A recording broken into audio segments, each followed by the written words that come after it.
It is the SMT Media Network, an association video for you guys here. We're going to be talking about Luka Doncic and why the Dallas Mavericks traded him. In my opinion, everything you need to know about why Luka was traded was discussed in the press conference between Nico Harrison and reporters. And this was televised, and you can go and watch it. You can find it online. All I kept hearing time and time again was, well, first of all, they thanked Luka for his years in Dallas, and I think that's just being diplomatic, just being politically correct, showing good face so it doesn't look like Dallas is a place where they treat their players poorly and they just ship them out and treat them like crap. That's just not the case. Dallas is a class organization. Mark Cuban is viewed very highly and regarded highly by his players, past, present, and likely in the future. He pays his guys. He usually sticks with his guys.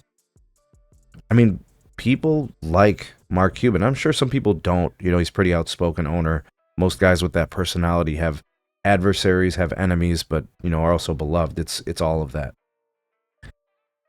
But when I listened to Nico Harrison speak about why they chose to do this and the reasons, all I kept hearing was team concept. I kept hearing the vision, the philosophy. I kept hearing about him and Jason Kidd being on the same page, moving in the same direction. Luka Doncic has had problems with Jason Kidd in the past, publicly, something you could visually see on the court in games. I don't think Luka's easy to get along with. I don't think he's an easygoing guy. I think he's chippy. I think he's fiery. And those things can be good on the basketball court, but there has to be a certain level of structure and order within an organization if you're going to succeed. There's a pecking order. There's a hierarchy. There's respect. There's authority. And I think maybe Dallas wanted to restore that. And I look at Luka and kind of some of those things, and then that was even obvious with Rick Carlisle before.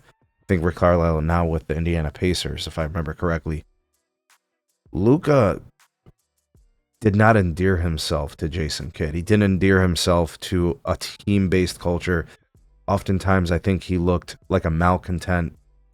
I think more so than even that, I think we can even look past that a little bit, is the fact when you talk about the conditioning, being in shape, taking his professionalism more seriously. They question that, and that's valid. It's injuries happen, right? But you work hard in the off season to get in shape and be conditioned so that you don't falter to soft tissue injuries frequently for extended durations of time. Maintenance days and stuff like that can happen throughout the NBA season, you know, reducing practice days, giving games off and stuff like that. But like the strained calf and coming in 30, 40, what appears to be maybe even 50 pounds overweight, these aren't good things. And the Dallas Mavericks made it very clear. They didn't want to deal with that anymore. They traded Luka because Luka did not provide the things that they want from their star player. They did mention defense quite a bit.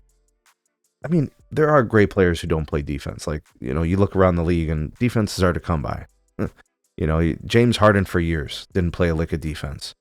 You know, and he, you know, all the different things we could talk about there. But, you know, even now, Joker doesn't really play defense. Guys just blowing by him.